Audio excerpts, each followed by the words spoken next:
Yo, what's going on, everybody? It's Jesse Zaragoza back with another episode of iRake Mentality, the season finale. And with me along is Ryan. What's going on, Ryan?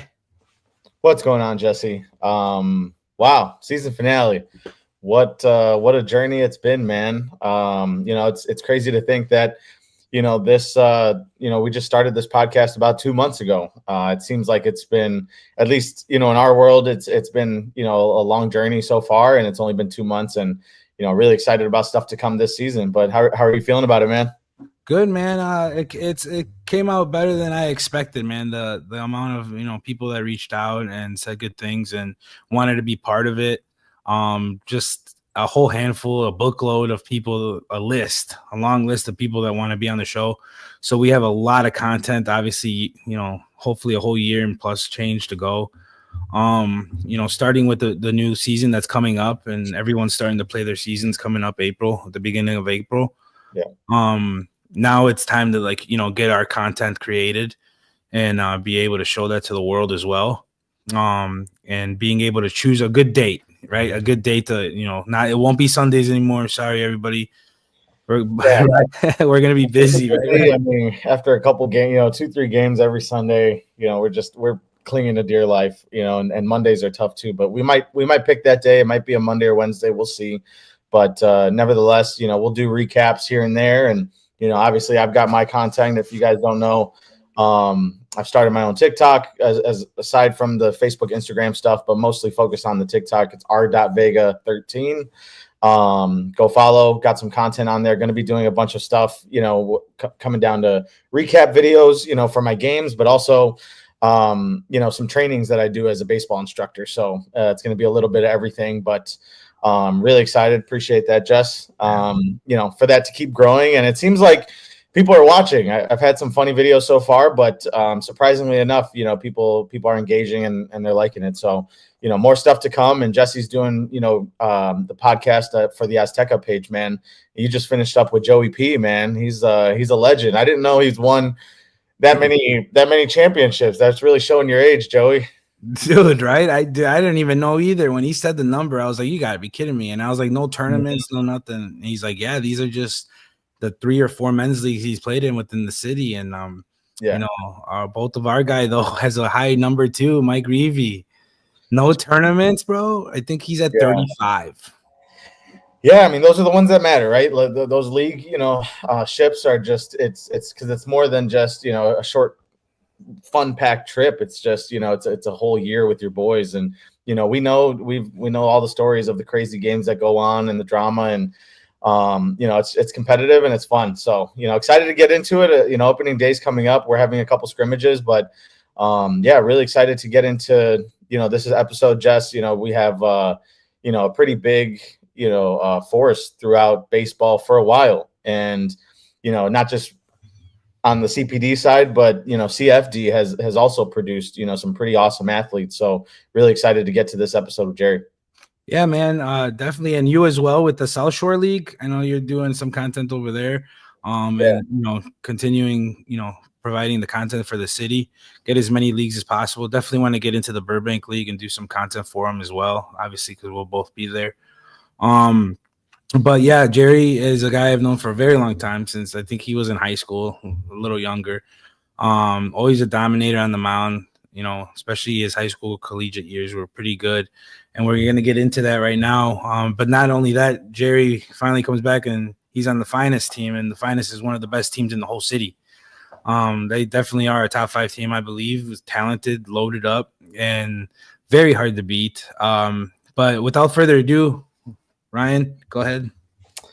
Yeah, without further ado, and this is someone who I have, I've competed against here and there. Really haven't gotten to know, really on any level. So kind of excited to get into it. But this is a representative of the Chicago Police Department's baseball team. Without further ado, Jerry.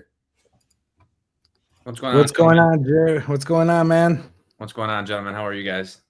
Good, man. Just here hanging out, chopping it up about some baseball. Glad you were able to put some time aside, to join us here on another episode of iRake Mentality Podcast. Well, I really appreciate you guys thinking of not only myself, but the entire police department and our baseball club that was established in '99, and it's been 20 plus years now. So I'm honored to be on this iRake podcast and talk baseball with you guys, man. For sure. We're excited to have you. This is one of the episodes that I really wanted to, make sure I had right away, right off the bat before it even started, talking with Vince. I was like, I need a representative of the finest. We got to tell their story. You guys do so many great things around the community. You guys do great things on the field, off the field, and obviously you all protect our city. So definitely one we wanted to get started with. But before we get to the men's league, stuff, we want to tell the people about Jerry Silva and where he comes from. And this is basically a picture of you, right? Where it kind of goes to the Chicago State. Yeah, this is I think this was my last year at Chicago State. So that would have been 2016, maybe senior day. We played in the Western Athletic Conference, which was a tough conference, man. Some good ball players came out of that. Reese Hoskins came out of that.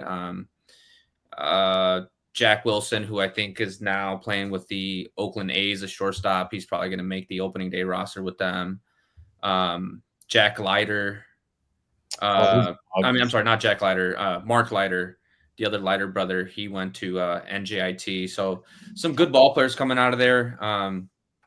Gonzo from the Pirates, who's a second baseman. He went to New Mexico State, I believe. So good talent out of the WAC.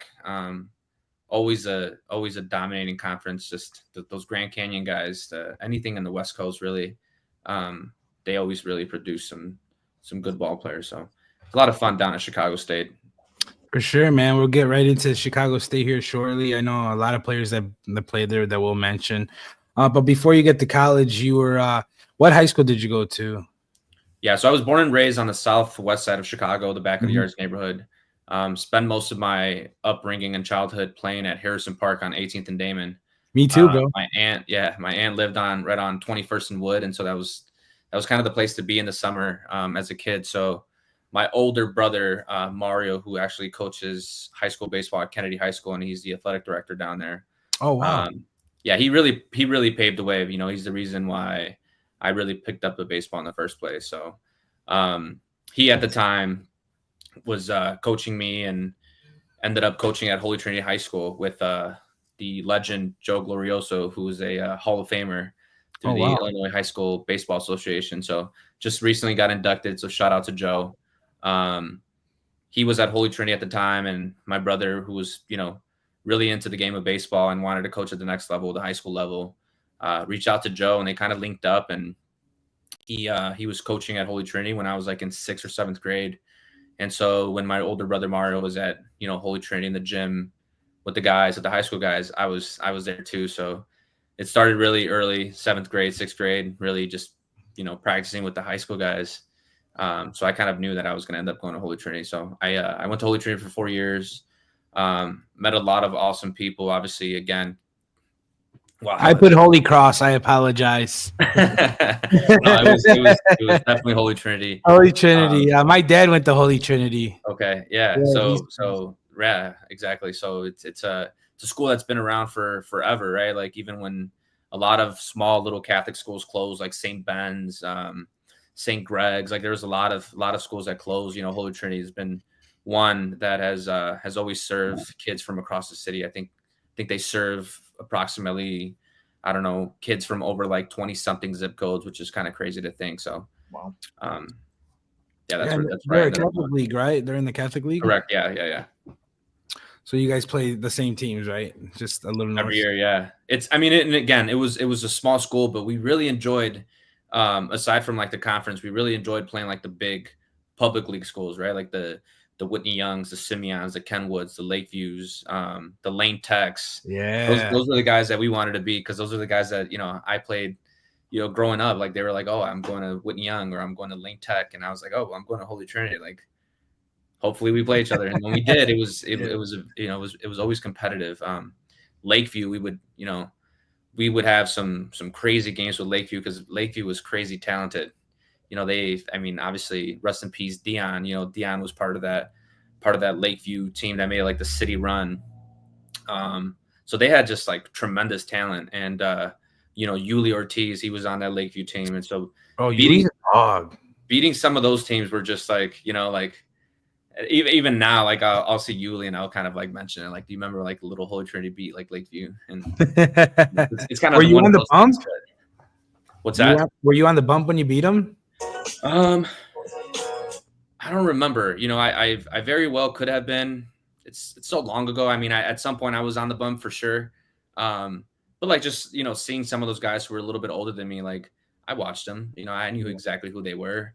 Those were the guys that I wanted to compete against, and I wasn't blessed with like all the height and the weight and the muscles, and so I was just a guy who just was out there competing. And so like when I did get the ball and I was competing against a guy like Yuli, like the only thing on my mind was like, all right, like I want to get him out. And I don't care if it's a strikeout, I don't care if it's a ground ball or a fly out. Like getting him out is kind of like a the thing to do. So, but yeah, I think at some point I was on the bump for some of those games. He's still the same Yuli, bro. He's with the Expos in Burbank. He's one of the coaches and shortstops. Yep. He's a hard out, man. He is. Like one of the best. And I wish I could have seen him in high school, in his youth. I know you did. Man, tough. But I remember, because I'm not from the northern area, even if it's just a little north, like the Clementes and all those schools. But I would just hear about all these players from that area. Yeah. And, other guys they would talk about you too. They're like, Jerry Silva. I was like, man, who's this Jerry Silva guy? Back at Juarez when I was in my 20s. I'd be like, he must be really good. And then finally you arrived. And we'll get to that in a little bit, about the team you were on at Benito Juarez. That was a legit team. The cool thing, the other cool thing about just kind of like my high school days, right? Like in the summer, I played with the Cubs RBI program. And that was probably not only like one of the most like fun times that I had throughout like my high school career, but we had a team that was just stacked with like crazy talent. We had a bunch of guys from like Clemente. Like I arguably played with some of the best shortstop, second baseman duels in high school, and Felix, who went to Clemente, and Bito, who also went to Clemente. Those two up the middle were just ridiculous. We had Jacob Pagan, who's obviously a police officer now. He plays on our CPD team. Oh, Pagan. Yeah, I know who he is. Yeah, he was at Von Steuben, so he was our catcher. We had a couple guys from like Harlan. We had a couple guys obviously from Morgan Park. Dude, we had a stacked team, man. And that year was the year that the White Sox like ACE program was kind of developing. And obviously, now, like the White Sox ACE program it's ridiculous in terms Premier, of bro. It's Premier. For sure, yeah. But they were also doing the Cubs Sox RBI program, and so beating them in the regional to get to the World Series was just it was awesome. Where'd you guys play the World Series game? So the World Series was held that year in Minnesota. So it was it was in Minnesota, so Target Field. But the regional was down in St. Louis, I believe. Was it St. Louis? I think it was in St. Louis. And so like you played other RBI cities, right? Like St. Louis. And so it was pretty cool. Kansas City and Minnesota. And so like winners of that regional would go down and play in the World Series, and you would play against the other state RBI teams, right? The Dominican Republic, Puerto Rico, Florida. How'd you guys do in the tournament at the World Series? We didn't win. But it was very competitive, man. Like you'd have, that was the RBI, that was a senior team. So you would have guys 16 to 18 years old, and you'd have like 16-year-olds throwing like 94, 95. It's true. Because I played in the RBI tournament myself out of Harrison Park. Yeah. But it was just like a little Harrison Park, Petrowski Park kind of mix of kids. Like we were like 15. I think it was 15s. I don't think it was the seniors. It was the 15s. And we went out to Chicago State actually to play. Yeah.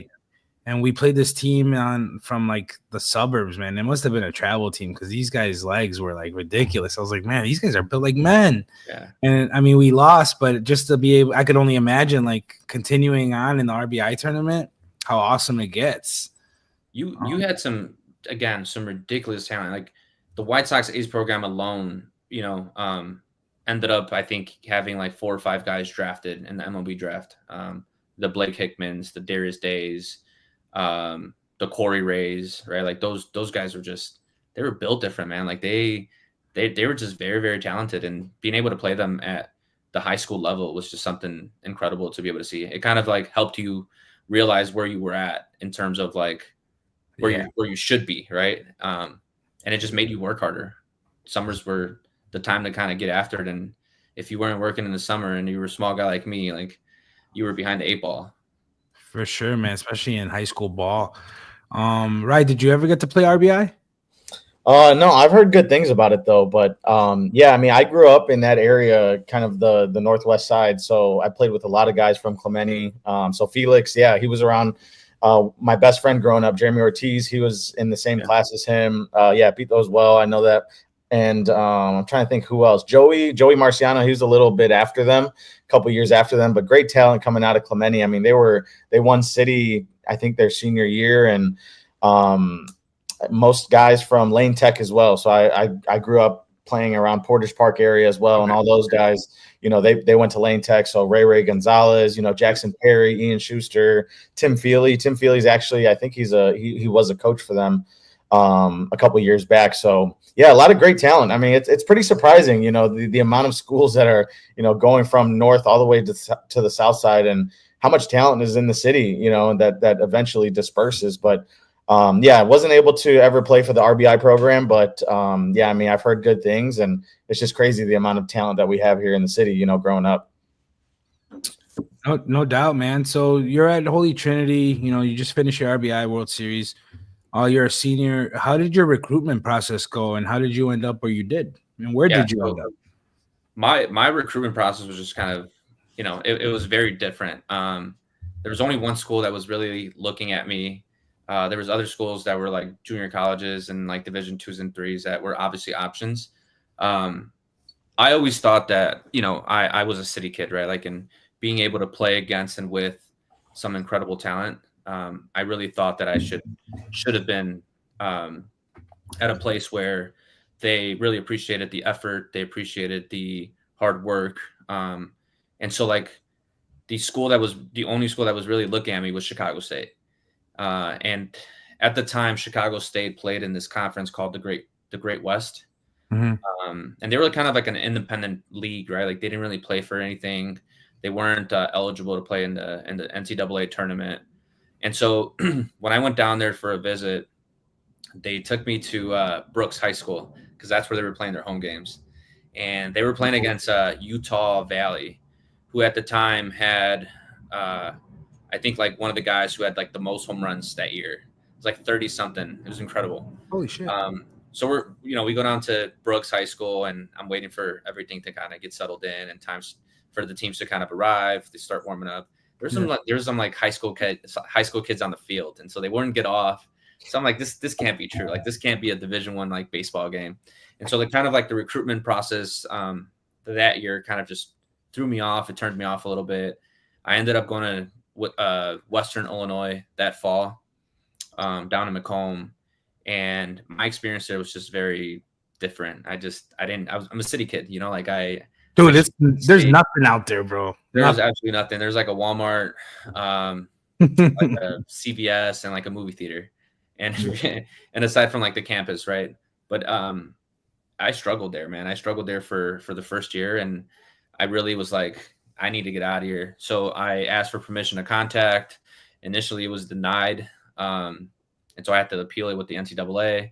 So my recruitment process was just kind of weird. I ended up calling Chicago State back. Imagine that, you know, like them being the only guys who are recruiting you, just kind of say no to them. You go somewhere else, and then you're the one calling them back. Thankfully, the coach there, Neil Fredling, who was the guy who was looking at me, picked up the phone, and he kind of just like, he asked me why.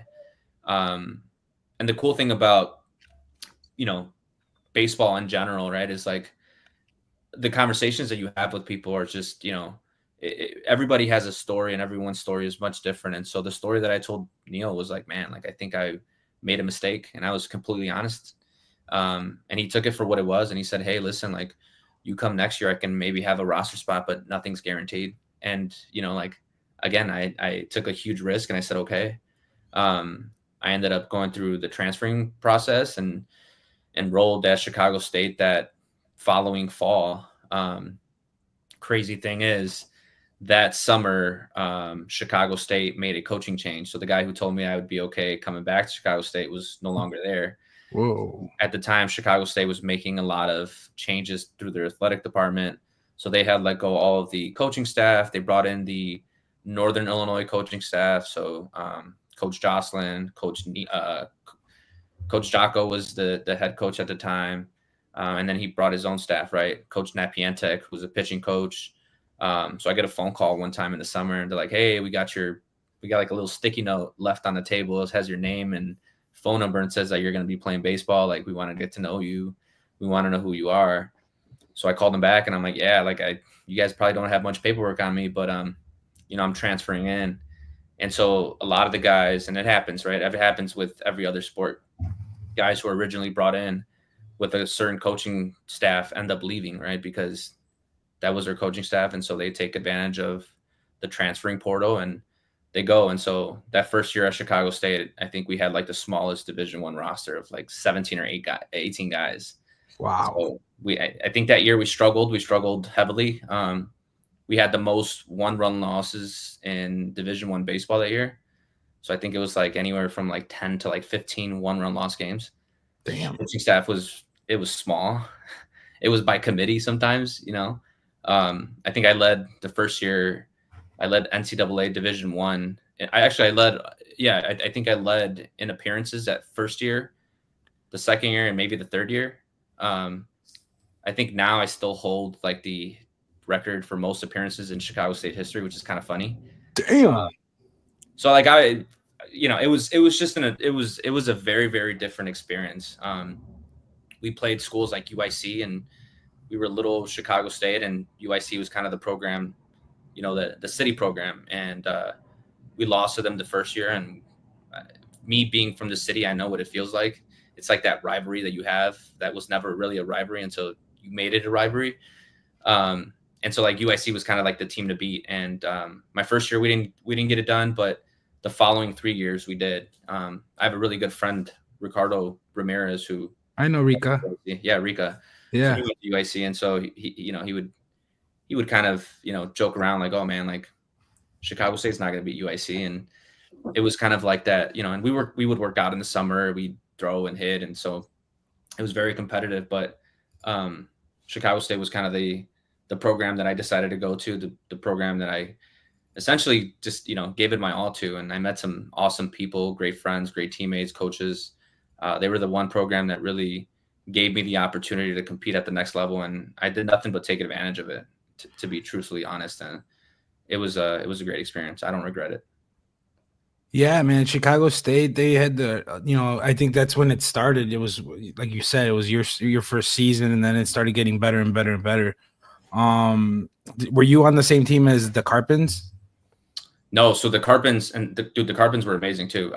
So when I was coming in for my recruitment, they were there already. Al and I forget his brother's name. Mike. Yeah, Mike. But yeah. Al was, he was like he was leading in either hits or batting average at the year that I was looking at going to Chicago State. And so partly the reason why I was like, okay, well, like I think I can go to Chicago State and compete at that level is because of the Carpins. My good friend Johnny Cantu was at Chicago State at the time. So he was there already, and he had nothing but good things to say about it. The travel was good. The obviously the competition was even better. So it was just the guy on the far left in that picture was actually my older brother Mario. So okay, this was senior day, moms, and obviously my older brother. So that was a very special day and moment for me, just because it was like full circle, And that's like when you were a senior already. Yeah, that was my last year. Yep. Okay, and that's your brother that's at Kennedy right now? Yep, he's at Kennedy High School. That's awesome, because that's we practice there right now we're practicing at Kennedy. And okay, so that's a pretty cool facility too, right? Like the turf field. Awesome. Yeah, a couple years back they put the turf field and everyone uses it. They allow like a lot of people to use it, as long as you take care of it, and they're very kind. Yeah, so he's there. It's awesome, man. That's good to know. That's really good to know. So you continue and you get your degree, right, from Chicago State. You used it for full benefit. Yeah, absolutely. I think after my first year at Chicago State, I was a non-scholarship player. So the first year I was there, and then really after the next 3 years, because I had the 4-year eligibility after leaving Western. The following 3 years at Chicago State, they put me on a scholarship, thankfully, and it really paid for school. So it was just a blessing. You know, Chicago State is not many people go there to play anything or even go to school, but for me, it was very personal. For me, it was an opportunity to play at the next level and experience some amazing travel, visit other cities that I've never would have thought I'd visit, you know, let alone play baseball in. And so it was a blessing, man. I really don't regret it. You know, people have a lot of opinions about state schools and staying, you know, in the state that you kind of live in, and especially in the Midwest when it's not very warm in like March and April, right? But for me, it was like this is the one opportunity that I have, and I'm going to do whatever it takes to take advantage of it. And I think I did. I think I really committed to that. Yeah, man, you took full effect on it. So you go to Chicago State. By the way, did you play with Quentin? Was Quentin on the team, or was that he's older? Alexander Q. Yeah. Oh yeah. Oh, Q's my guy, man. Yeah. Q. Yeah. So we were there at the same time. Yeah, Q's man. He's a hell of a ball player too. He's great. Yeah. He's Julian. Yeah, Julian and Q were our shortstops at the time. Those were again. Julian Russell. Oh, okay. Yeah. Okay. Yeah, some of the best, obviously, defensive guys that I've had the opportunity to, you know, really pitch for and, you know, behind. Those guys were, anytime there was a ground ball, you know, it was kind of one of those things that you were really confident about. You know, they had an opportunity every single time, even if the ball was hit hard, which was 90% of the time. Yeah, right. And you know, it was good to have them. But yeah, Q's a great dude, man. Yeah, just we won a ship together in the Azteca League last year with the White Sox. Okay, yeah. Huh? So we were teammates again for 1 year. Yeah. So funny thing, I actually work in the district where Washington Park is at, and so like sometimes I'll pull up in my squad car and on a Sunday, and I'll watch a couple innings, and I'll run into guys like Q and some of the guys from the White Sox. So I'll come in by and say what's up. So.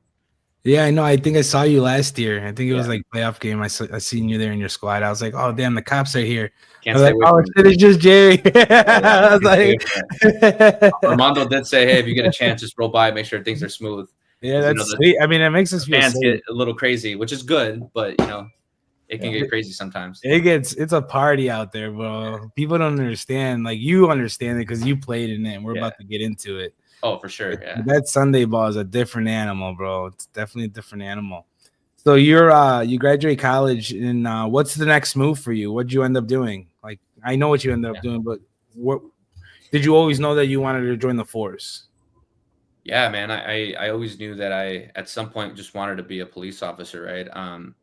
I grew up on a small city block where my neighbors were actually police officers, and so you know, picture that, you know, police officers living in back of the yards, and those guys really, you know, that family really motivated me to be just like them, and just like really look up to them. They were really good people, and they were neighbors, but they were good friends to my family, and so I always knew it was kind of like a thing I wanted to do. But after college, I ended up kind of bouncing around with like the nonprofit world, actually. So I have a huge background in kind of community work.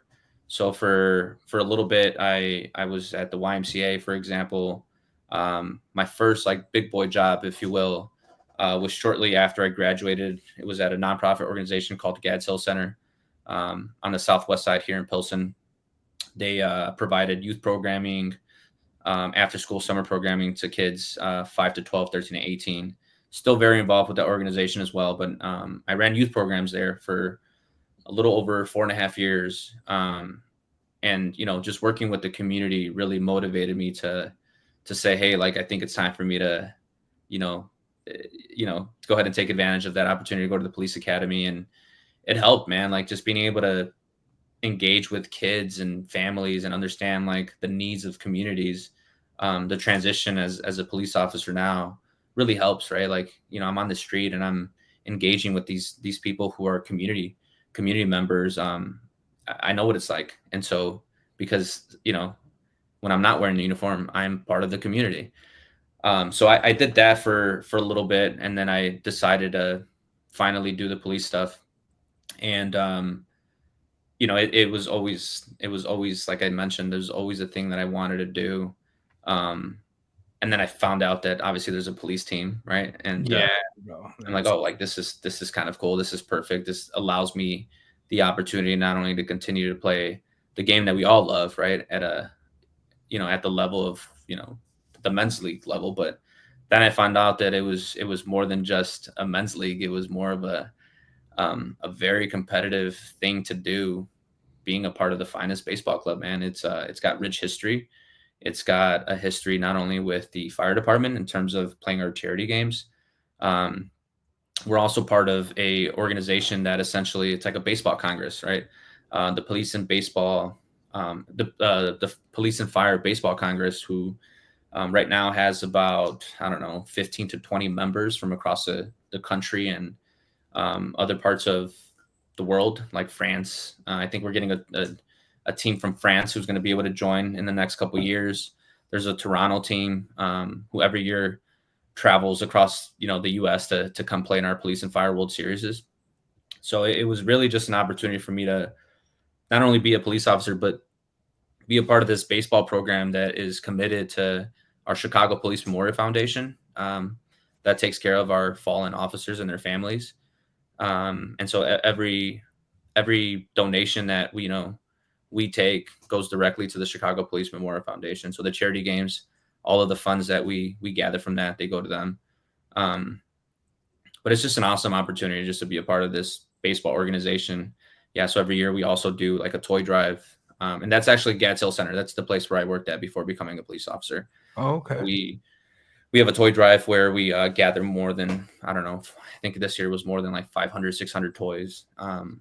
So all of it is donated to the organization for their kids. So. Yeah, man. One thing that I really love about your, the team and the finest itself is what you guys do for the community, like you said. And I guess it goes back full circle because like you started with as a community, advocate and doing your thing for the community. And now you're still doing that, but now you're also adding the police officer aspect, which is also probably the hardest community job you can get. And continuing to do that for us as a city. And so you end up joining the finest, like you said, and it's it's a blessing to be part of that because it's it's its own fraternity, right, inside of a big fraternity. Yep. Of baseball guys in the city. You get to meet a lot of people. I know Vince, he's been running it for a few years. He's doing a great job, with everything, because I know you guys are always traveling, bro. You guys, I don't know how he's able to manage everything. I know you help him and other guys help him because you guys do so much. And I do want to get right into like the finest and being a part of the Burbank League in the 18 and over Burbank League. Been in it for a few years. We're the champs. I think, was it the MSL? I don't know if they ever won a championship in the MSL. Maybe. I think they did, right? I think Ryan might have. Maybe they did. Yeah. Maybe they did. It was before my time, though. I think, in 2018 or something, okay. Or I think they won one over there. Yeah, I think you're right. Yep. And then they obviously that league got down to like one or two teams, so you guys ended up coming over. Yep. And you're tough, but one thing that you guys do provide is your own field, and that field is baller. Yeah. It's St. Ignatius's field on the backdrop of downtown Chicago. And there's so many pictures I could show, but I'll show this one right here. That's the field. I mean, it doesn't get better than that for a men's league. Best field in the city, I think, that I've played on. It's true hops. I know Ryan loves that field. He makes plays left and right over there. Yeah, he does. Easy for everybody. It's easy, man. Yeah, turf is an infielder's best friend, right? That guy's putting on the show for sure. Except you got the monster wall and left that nobody. I don't know. Has anyone hit it out for the finest yet? Yeah, I think we've had a couple guys who have. Andy Lopez, which you're probably familiar with. Dude, he's a monster, bro. He's got some pop. But no, we man, our team is really truly stacked with a bunch of guys who just are extremely talented, and they've got they've got everything, man. They've got what it takes. I think on our roster in and itself, we have over 20 guys who have played collegiate baseball or professional baseball at any level. That's so our roster is really stacked, man. And then it's easy to go out there and compete because that you have a bunch of guys who have done this for a really long time. So I mean, Andy is a guy who's just young and just talented, right? Like I think last year he hit 2 bombs, one at Wrigley and then one at Sox Park, which is, Yeah, like that's the one at Wrigley, I think. yeah, Yeah, that's definitely the one at Wrigley. that's insane, dude. He's in the Azteca League too, bro. Having to face yeah. him, I have to face him in 2 separate leagues. I'm like, oh, this guy. He'll pop it up at Burbank and it's gone. Yeah, exactly. Yeah, but it's a little tougher at like you said at Ignatius because of the really high wall in left field. I think I've given up a couple balls that maybe haven't gone over, but have hit the wall, thankfully. But it's an amazing field, like you mentioned. Everyone really enjoys playing at it, not only because of the amazing view that you get behind with the the skyline of the city, but it is just an amazing facility. You get the batting cages, right outside, and the turf field, right? So you can play when it's rainy or whatever, as long as it allows. But it's wonderful, man, to be able to play there. But you guys also do play, which is also awesome about it, is you guys play in at the Cell, and you get to play at Wrigley. Like last year, you were able to play. Tell us about your experience at the Cell and at Wrigley. I see the back here. Yeah, that's like a dream, right? Cell and Wrigley. Yeah, I mean, we're very, very lucky. Like you mentioned, Vince is just a guy who sacrifices a lot, and I don't think we fully understand the amount of time and sacrifice that he does for this organization and this ball club until you're actually standing on the field, and taking a picture and realizing that you're playing at a big league, stadium. But yeah, this one here is at Sox Park. Every year we play our charity game against the fire department, where again, all of it is for charity. So all the money that we raise goes to the Chicago Police Memorial Foundation, and then the fire department has an organization in which all of their funds are essentially donated towards, and all of it is for charity. We try to get as many people to kind of come to this game to support it. We pack the stadium from foul pole to foul pole, and it's a lot of fun. People come out, families come out, and really cheer on either the police or the fire side. So it's a great opportunity to not only go out there and compete, but it's a great time to go out there and, again, like none of us are professional baseball players. And so just to be able to put on a uniform and go out there under the lights at a, big stadium, it's kind of cool. Yeah, bro. And then here's the Wrigley picture. That's sweet too. Yeah, that one's pretty cool. We kind of debuted the new unis. We have Miss French there, Elizabeth. She came out for, obviously we always honor our fallen, and Ella French was an officer who was killed in the line of duty years ago, and so we never forget our fallen, regardless of when it happened. We always try to honor our police officers who were killed in the line of duty, and we honor them the best way that we possibly can. And so we asked her to come out and take a picture with us, and this was at Wrigley. So very historic ball club, as you probably know, or stadium, but this is just a great picture because it really just it just represents so much, right? Like family. It represents people coming together and really doing it for a great cause. Yeah, for sure, man. I really enjoy how you guys take care of your own. It's always, taking care of your own, and the this organization, the finance in general, just takes care of everything for a lot of people. You guys are nonstop workers, man. Like all you guys just continuously always working, either working out on the job or working off on the field, or even in the community doing the things that you guys do, which is very respectful, and I admire it very much. But back to the I want to tell. No, go ahead. You played on both. Did you get to pitch on both mounds by chance? And if you did, which one's your favorite? What part is your favorite to play at and to pitch at? Yeah. No, I pitched at both. I'm a White Sox fan, right? Like born and raised on the South Side. Oh yeah. And so I always I've never really liked Wrigley just because obviously the Cubs, but like Wrigley it's a special place to play at because it's just very historic, right? Like the renovations within the past couple of years that they've made, like the bullpens are now underneath the bleachers, right? Mm-hmm. Those are nice bullpens, man. Like I think their bullpens might be better than the ones at the White Sox Stadium. In terms of like the mounds, man, like it's hard to say that, I like one over the other because they're just different places, like Yeah. I like pitching at Sox Park because I think we get a bigger crowd there. Okay. Because Yeah, let me their show coverage. this video real quick of I'll show it. I think this was back in 2019, 18, I think. I forget it. Maybe it'll say it in the video. I haven't seen this video in a while, but here's a little bit of from the jam on the U.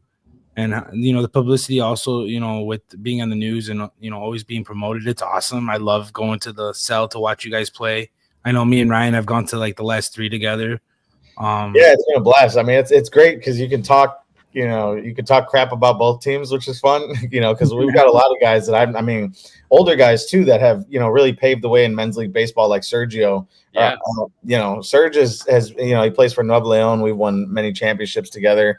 And man, he still swings that stick. Jeez. And he's just, he's got his hand so low. He's ready to hit bombs, every time. Another boy of mine that I went to college with, Tyler LaFlame. Man, he's a goofball. Yeah.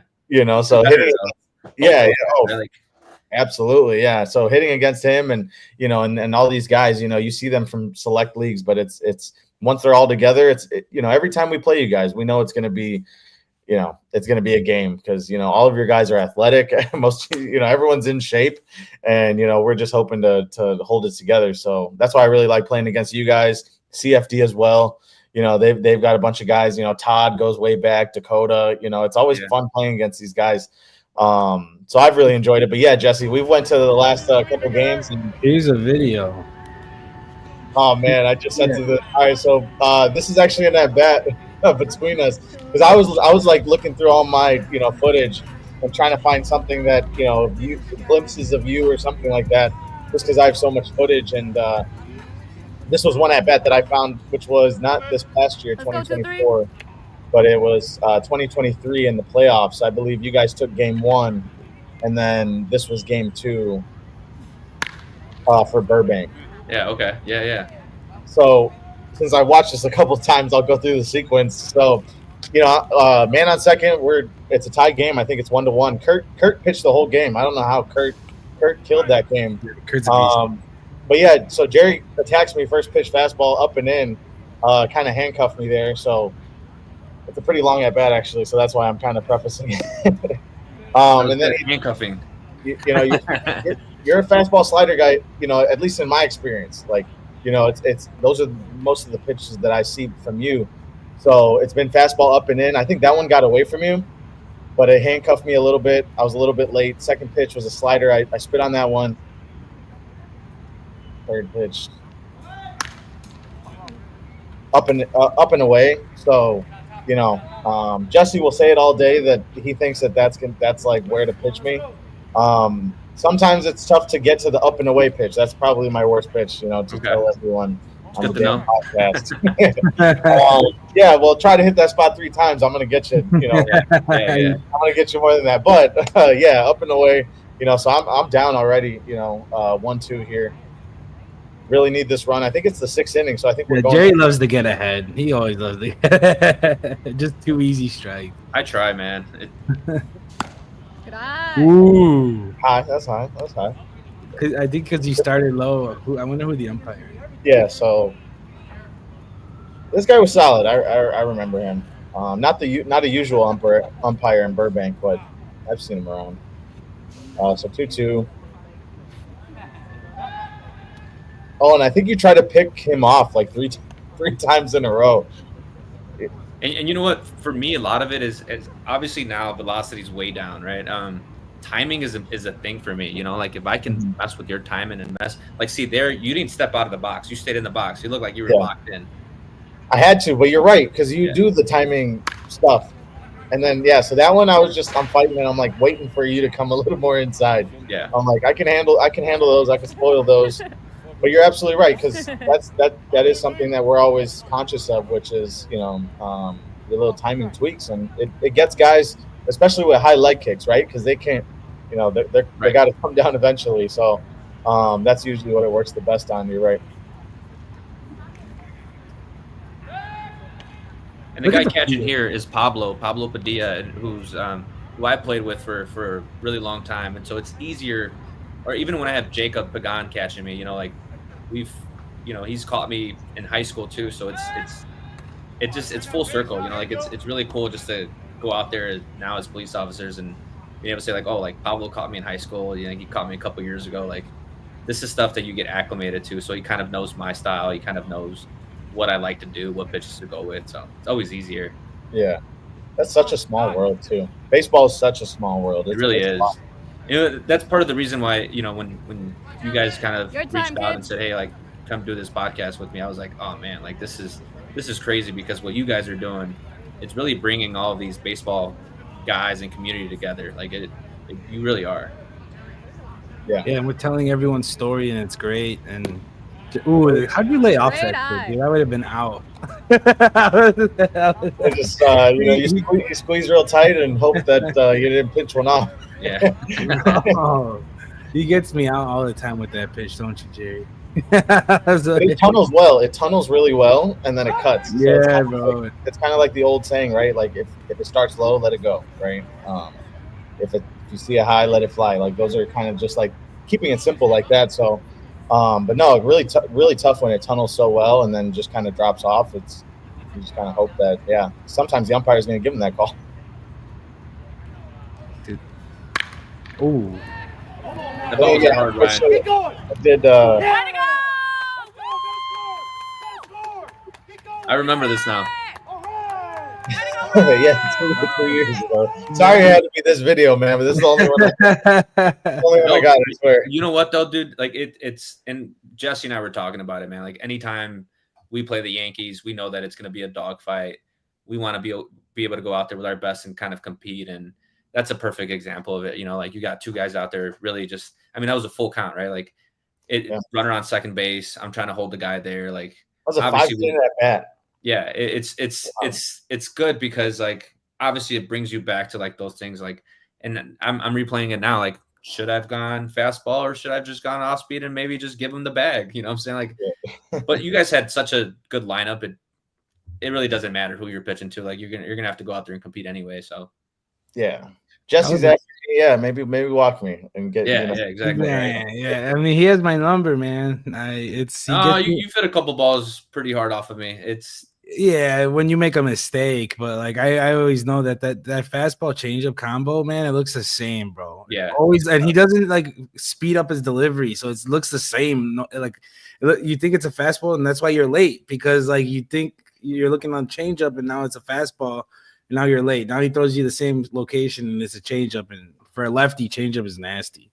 It's crazy because as I've gotten a little bit older and like velocity is like down, it almost feels like you start learning how to pitch more differently, right? Like, and you use it to your advantage. And I'm throwing more off speed now than I've ever done before because of the velocity and like the timing of hitters. And it's crazy, but you're right. It's really adapting to, to the game of men's league baseball, as opposed to like college baseball. Cause they're two different things, man. Like, I've seen some guys who played collegiate baseball who come play men's baseball and can't hit a baseball. Right. And you're trying to figure that out, and you're just trying to like hit the strike zone, right? Yeah, it's like, oh, dude, like like you can hit a 90-mile-an-hour fastball. You can't hit this 82-mile-an-hour fastball with. I see it all the time, bro. It's crazy, right? Yeah, it's like I tell people all the time. I was like, man, when it comes to men's league, I was like, everyone's the same. It didn't matter if you play pro ball or not. You are all the same because you're facing the same pitcher. Yeah. You have to make your own adjustments, and then whoever adjusts better, ultimately gets to, produce. So that's the beauty about, the men's leagues and everything. And, I did want to show a video here about you guys at the Cell, and it was from 2019, and I wanted to show it because something crazy happened that day, but we'll get to it. So here it is.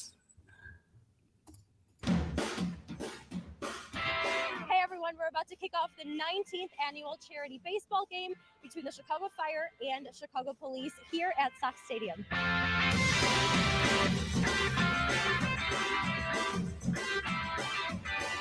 You got guys that have been here for 20 years, 25 years that just want to do something for charity and be a part of something better than just being a police officer. We do a lot of work in the communities. We do a lot of work when it comes to other stuff outside of work, and we're just trying to show that we are human. This is our fun time. We do this out of just the love of the police memorial and the love of the game. Losing anybody, including the highest ranking member of the Chicago Police Department in 100 years, it's hard. It's hard to see their family. It's hard to see what they've gone through, but we're that support system. We're going to be here. We're going to show them as much love and as much compassion as to what they lost. Even though he may be gone, we're still here, and we're going to continue to be here to support your family.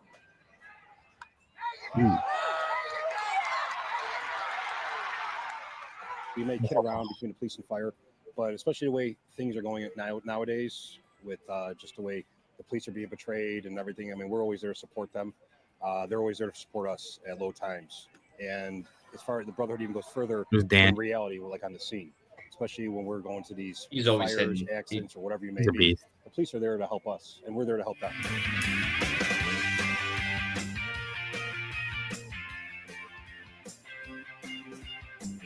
It's so much fun going to these things. I love it. Obviously a fun time there for a good cause, but while the game was going on, as you can see, there were protests. So the protesting started, and that's me, Ryan. Which one? The girl in the black hoodie.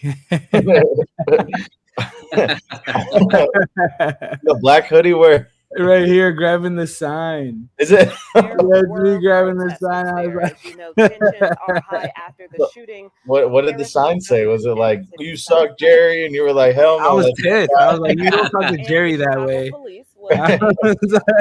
Chicago Fire. Final score 8-5. No, man. There was just some protesters. It was during that time where, right, Jerry, shit was crazy in Chicago. Yeah. Just it was protesting mayhem. I think it was like right maybe after like the riots or whatever happened that crazy night. I could only imagine your stories from that night. Which we won't get into here. It's a baseball show.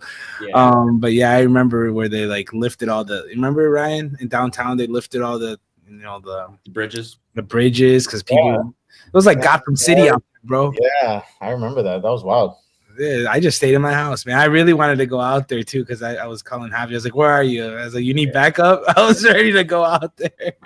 No, but I think to kind of back to your video. I mean, you see it there. Right? Like those are two departments: the fire department, the police department, who really just try to bring people together and for a great cause, a charity. And we do what we do best, and we do it in between lines. And we play baseball for 9 innings, and the best team goes out there and wins and carries the trophy at the end. But we really support each other as best as we possibly can. And whether it's your family, friends, or whoever comes to the game, right? You have a moment before or after the game, and you kind of just soak it all in, man. It's an awesome event. So, you know, I appreciate you guys for always supporting not only the event, but the departments and kind of what we do, because it's not always the easiest sometimes. For sure, man. We have a blast. Keep doing it. Every year I've gone. I think I'm already like the last like 7 or 8 I've gone. I take my kids to as many as I can. They love it. You know, getting an autograph from my friends, and they love the whole autograph thing. And it's a cool experience. Here you have Sean Moy, one of your studs that I played college with, and then you got Nash on the right. Yep. Man, Nash is a great player, man. He's a great guy. They're both great guys. Nash he's so friendly, and fast. Still, yeah. Yes, dude, he's fast. His son right there in that picture, he's gonna be great. Son's gonna be better than Nash, unfortunately. Dude, that kid's gonna be amazing. I've seen him just mess around on the field before games. I'm like, wow, he's a very talented kid. Yeah, loves baseball. But one cool thing that another cool thing, because you guys just stay doing cool stuff, especially in baseball, is you guys compete in the Police and Fire World Series, right? And tell us about the Police and Fire World Series. Yeah, so like I mentioned before, we are a part of essential like a police and fire congress, right? And this organization, it's almost like a league, right? It's composed of approximately 15 to 20 different police and fire teams all across the country and in Canada. And I believe one team in France who's going to be joining pretty soon. But every year there's a tournament, a World Series that is held in a different city. This year, it's going to be held in St. Louis. This past year, we hosted the police and fire tournament, which was just an awesome time. And we had just some very competitive games. New York teams come down. The New York police and fire teams come down. Dallas is pretty competitive. Philadelphia, St. Louis was here. Toronto, San Francisco, Sacramento. No, not Sacramento. Yeah, Sacramento was here last year. And so we hosted. We ended up winning. We beat New York twice. And New York is kind of like the team that you always want to beat. They're the most competitive by far against us, just because it's, tale of two cities, New York and Chicago. It's always, one or the other, and they've had our number the past couple of years. So it was good to beat them twice this year, or this past year, because they were the reigning champions, man. And dogfights in both games. The championship game was like a 1-0 game.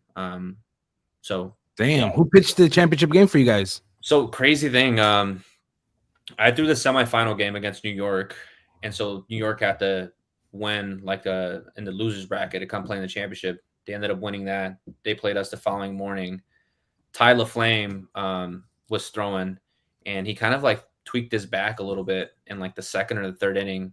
So it was kind of like an all hands on deck thing. And so we went to a young guy, man, a guy who was essentially still at the academy at the time.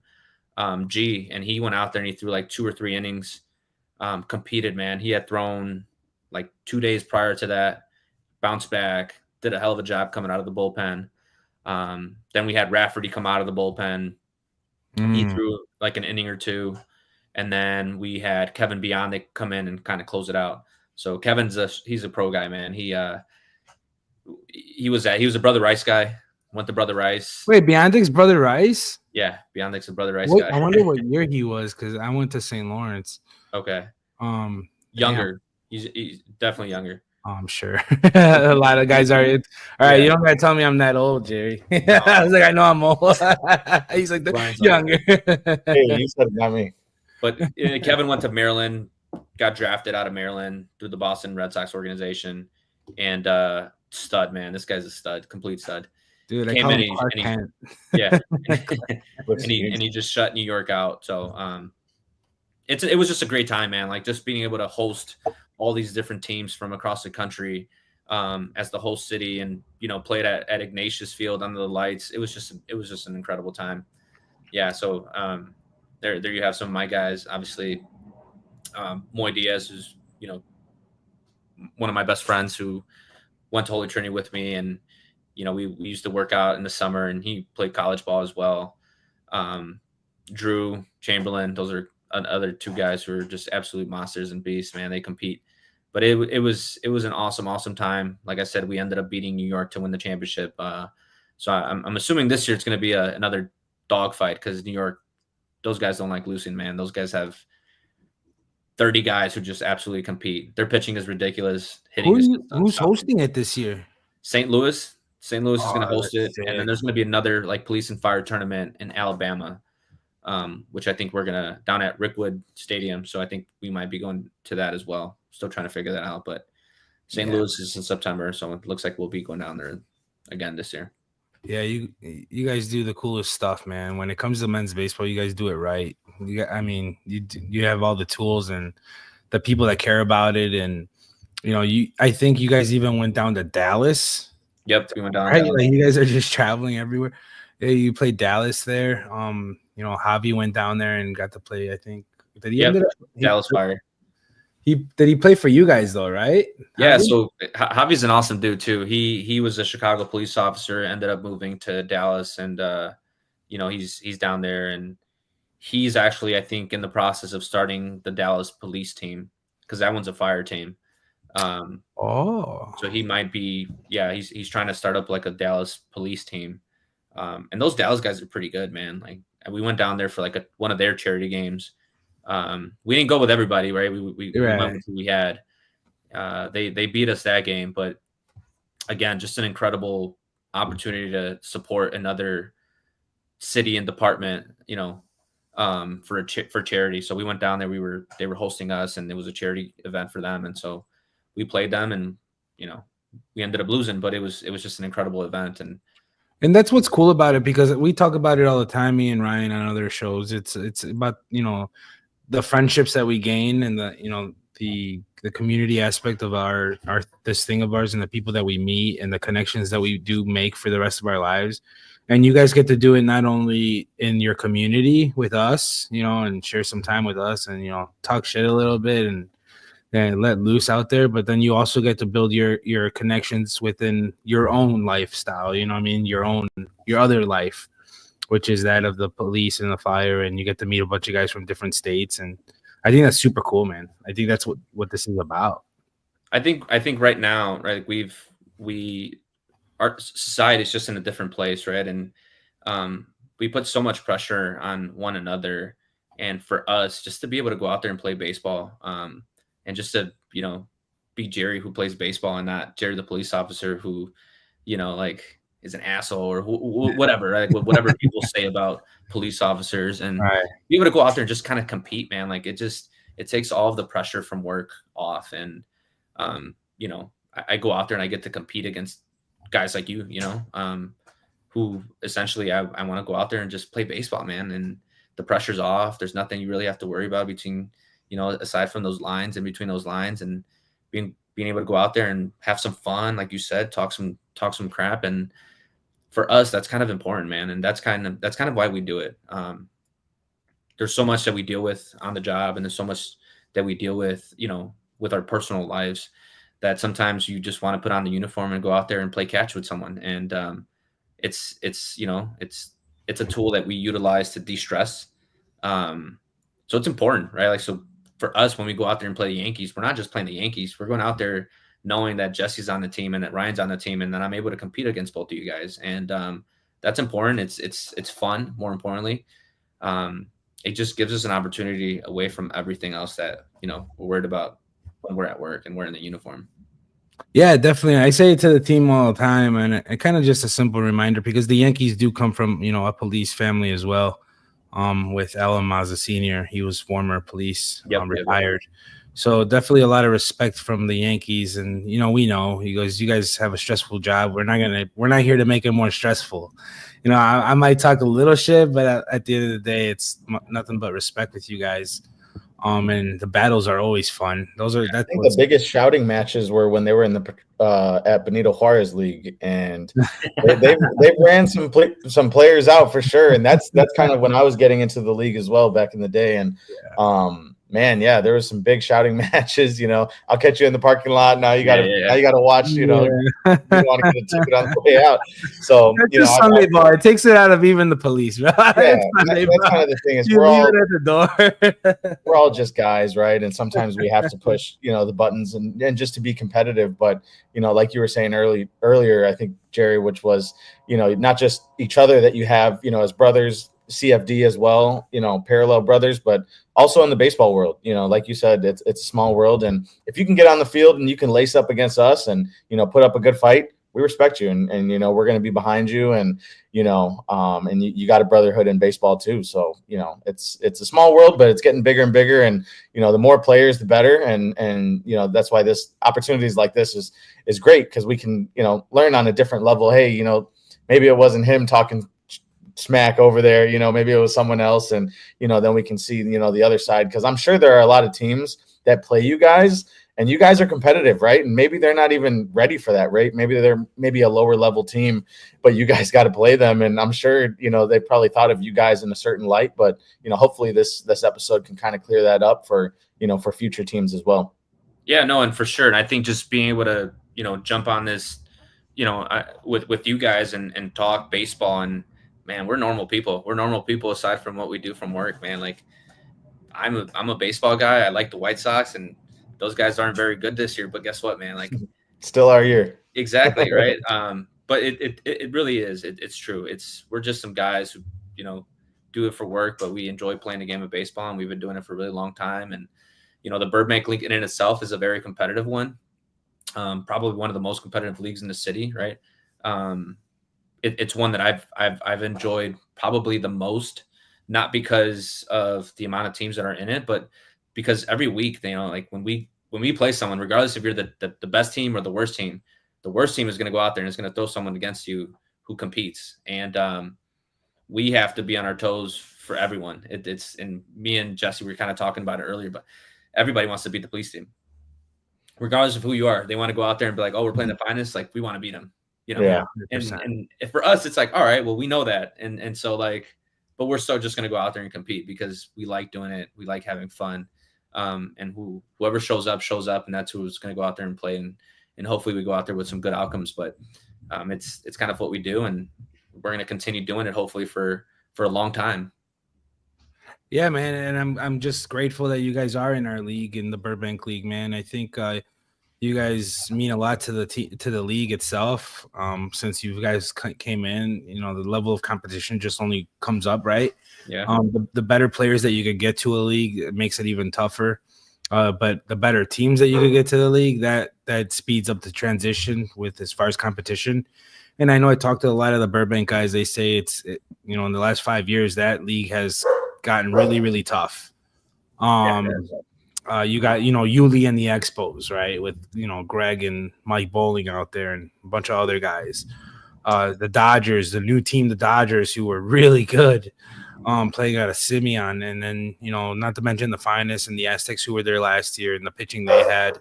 And then it just goes on, you know, even the Mud Dogs, or not the Mud Dogs. I always think of the Mud Dogs because you played with the Mud Dogs, bro. I did, yeah, at Petrowski. And dude, that team was loaded. Yeah. Loaded. Yeah. Talk about men's teams that are loaded. But yeah, that league with the Ducks now, you know, getting better, and the Gavilanes, the Mavericks, it's just up and down that entire like team. It's the Rockies, like it's just tough teams to, you know, for 7 innings. It's hard to do to win in that league, definitely, especially with competition the way it is. And not only that, you guys brought in a new avenue that I really enjoyed, is your own field, right? Like we get to enjoy that field. Everyone in the league loves to play there. So, you know, loves to go out there. It's middle downtown. You get to enjoy a night of baseball at, you know, at Ignatius, the best high school probably field in the probably the country, bro. That thing's beautiful. But one really cool thing I wanted to get to before we finish is you guys got to play somewhere where most people haven't yet. I know a lot of kids, they're starting to play there, but you guys got to go to the Field of Dreams field. Yeah, that was in this past year. We played Dallas down there in the Field of Dreams. And we've done that a couple years actually. It's just, I mean, anyone who's obviously watched a movie, right? Like, it's a pretty cool feeling. It's just to be able to go out there in the middle of nowhere, really, and just, you know, like relive some of people's childhood memories to play there. It's something very, very different, you know. And again, I'm a city kid, so I'm not very used to the crops and all that stuff. But when you go down there, it's very historic. Yeah, it's pretty cool, man. It's just a very, very different baseball experience that, like you said, many are starting to do now. But to be able to be a police team and go play another, you know, fire department down there, that's pretty cool. And you even did the thing too. Yeah, Major League Baseball is expanding that, you know, that opportunity. And one of my favorite moments was when Tim Anderson hit the walk-off homer against the Yankees, right? That was pretty cool. Dude, I have his bobblehead from that day. Oh, do you? Yeah. Yeah, they gave it away. Dude, I'm trying to go to the opener on Thursday with my son. It's his birthday. Okay, cool. I took him last year to the opener, and I'm like, yeah. I love the Sox, man. But the thing is, I like both. And everyone's like, you can't like both. I'm like, you know what? I love baseball. I have my Cubs memories, and I have my Sox memories, you know. Yeah. And the Sox memories, that's where, you know, I went into it. I went to all Sox games when I was a kid. Like, I grew up with the Sox, and 2005 was awesome, you know, when they won the World Series. But I also had my memories with the Cubs too, because I would go to Cubs games also. Yeah. But definitely the Sox, I think, would be number one for me before, if I had to choose. It almost feels like it's more of like a family atmosphere for me. I love it. The food's better.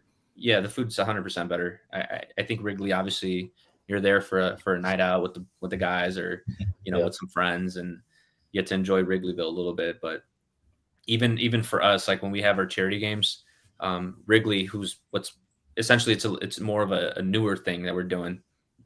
We're starting to hook up with like some of the bars there to be able to promote it, and get more people down there. So we're looking into some new stuff to do down at Wrigley. I won't share too much right now, just because it's in preliminary stages. But charity events down at Wrigley are starting to become a cool thing for us. So if you guys can continue to support that, we greatly appreciate it. Definitely, man. I'll never stop supporting the CPD and the CFD, man. Never. Yeah, there you go. You guys do great things, and obviously I've met a lot of good friends and made a lot of friendships through you guys too.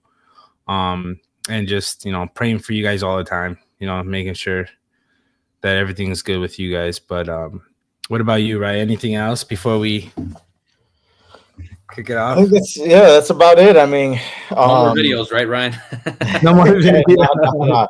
I think that was it. I think like I said, it's just been nice getting to know the other side of it. Like I said, I'm sure there are plenty of teams that face you guys, like you said, that they're going to throw you your best, and that's why going back as champions, we know that feeling, but you guys have that at every game, for the rest of your guys' lives. So definitely a lot of respect there, and looking forward to seeing you guys on the ball field. Hopefully I'm not giving you my secrets too much, when I face you next time. But now I'll look up and away, and we'll see how it goes. But excited to play ball. I think everyone's just chomping at the bit right now for the season to get started. So let's keep the community close. After this season, and let's reach out to each other, and if there's open hitting somewhere, let's invite the rest of the guys, and try and keep this community tight knit. But we really appreciate you coming on, Jerry, and let's definitely stay in touch.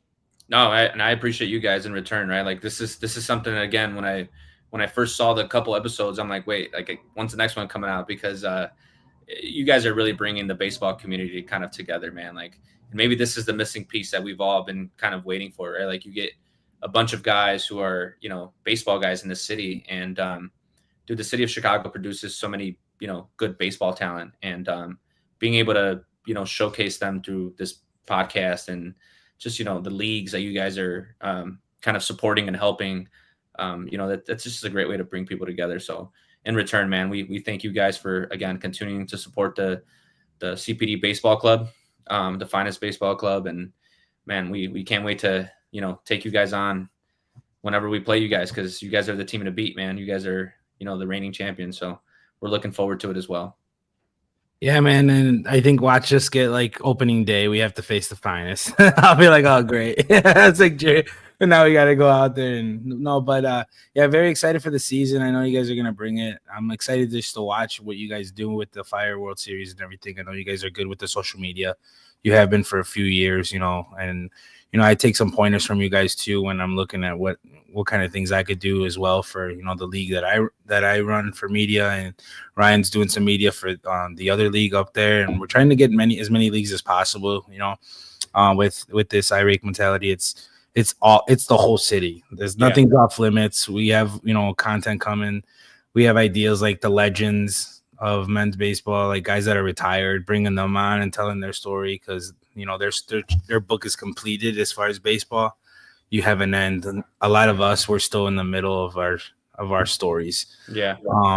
So we're definitely excited for that, and more team content too, not just, individuals. And let's run right before we finish off. We'll have you here, Jerry. We wanted to talk about the season and, the iRake mentality for season.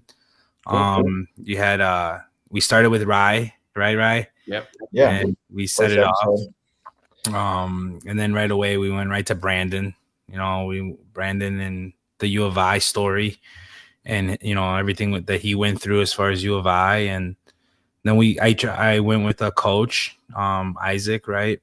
We had Isaac on, from Arizona, but he's from Chicago. Played, his college ball here, and now he's doing great things still. I check on him and his son. They're doing great things. I think his son has a new team that he just joined out there for 9-10U travel. And, he has hit tracks in his house now. It's pretty sweet, bro. The things that's amazing. Yeah, he's got it. He's got it, man. He's doing everything, that I think as a kid, if you're his son, like, damn, I wish I grew up with this. Well, guess what? He's growing up with it. Like, hit tracks, batting cage, whole gym in his house. The kid's going to be special. Then we went with Andy Gaitan. That was a good one. I think Andy too, Jerry. Yeah. Chicago State. He's a Chicago State guy. Yeah, we just talking about Chicago. We had two. Wow, we had two Chicago State guys on the seat in the first season. I was like, that's awesome.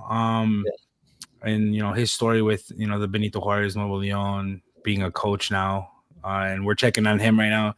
Moraine Valley just started their season, so they're in the early stages of his first season with him as a coach. So excited to see where he goes in his coaching career. I know your brother's in his coaching career, and he's an AD, and he's doing great things. Being around the game of baseball is all you could ask for if you really love it. Whether it's your job or not. And then we went with Dave Arnold, right? Yeah, DA. He was on the next one. That was a good episode, man. DA, his comeback story. He took a year off. You know DA, Jerry? Dave Arnold. I don't think so. Big lefty hitter, was with Nuevo Leon for many years in that league. Wait, yeah, I know what you're talking about. Yeah. He was a beast. He was on the episode. He had a great show. We brought his guest on, and then we went with a team episode. That was a pretty long one, I think. But I look back at it, they were evenly an hour 15 each. So I was like, oh, well, maybe because we took a week off the week after, but we knocked 2 episodes with one stone, and that was awesome. It was the Rippers and the Yanks, and I play on both of those teams and got to play with one in the tournament this past spring, and then obviously the Yanks and Al's story, and that was a special one too.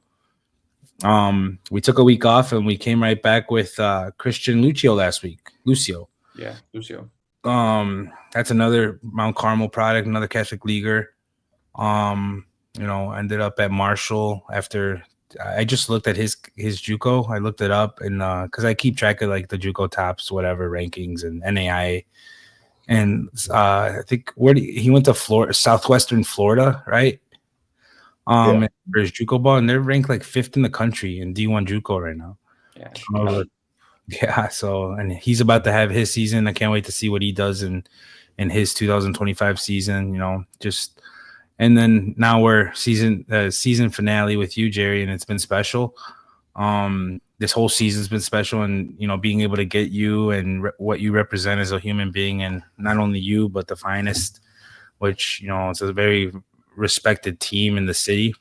To show there's levels in men's baseball. You have teams here and there, and the finest represent a very high level of. Not baseball in general, where you're talking about the actual team, because you guys are really great, but what you on the other stuff of the baseball, right? As a team, the camaraderie, the community service work, everything that you guys, the heart and soul that you put into the city and give back more than you already are, but also get to enjoy baseball and the thing that you all love, which is the same as we love and everyone that watches. It's the love of baseball. That's what bonds us together. But yeah, thank you for everyone that's been watching iRake Mentality Podcast in the first season. We're gonna take a little break, get together with a new, right, Ryan? Maybe a new date, a new day of the week. Yeah, stay tuned. We're gonna announce that soon. But we covered a lot in this first season. A lot of teams, a lot of great players, and hopefully we can keep growing and reach out to us. If there's anything that you want, us to help with. But yeah, it's ultimately trying to make the community more tight-knit and closer. So, it's been a great season, but yeah, looking forward to next season, having some new people on, and, definitely having, just a more improved season, because we're going to get better and better. It's only been 2 months. So, going to get better from here.